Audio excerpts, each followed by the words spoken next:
आज गांधी जी के बारे में कुछ अनोखा बताता हूँ।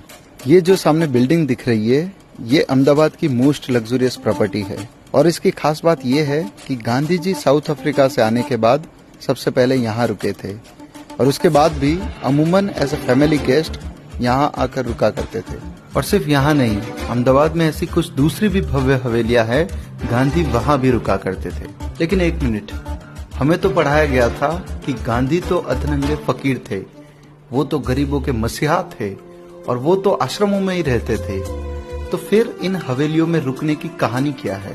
इसी प्रश्न को लेकर जब हमने थोड़ा रिसर्च किया तो पता चला कि गांधी कभी भी कहीं भी जाते तो उस शहर या कस्बे के मोस्ट लग्जूरियस अकोमोडेशन में ही निवास करते थे। गांधी जब दिल्ली में होते थे तो बिरला भवन में ठहरते थे, जो कि देश के सबसे बड़े उद्योगपतियों में से एक ऐसे घनश्याम दास बिरला की आलीशान कोठी थी।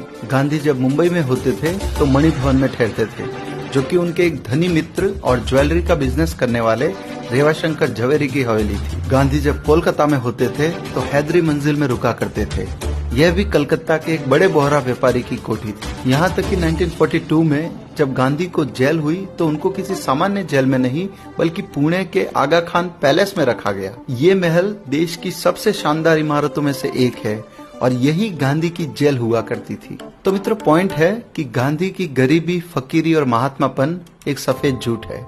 असल में ऐसा कुछ था ही नहीं, सब कुछ बनावटी और मनगढ़ंत था। और इसीलिए गांधी की ही एक साथी सरोजनी नायडू ने एक बार कहा था कि इस आदमी को गरीब दिखाने में बहुत पैसा खर्च होता है।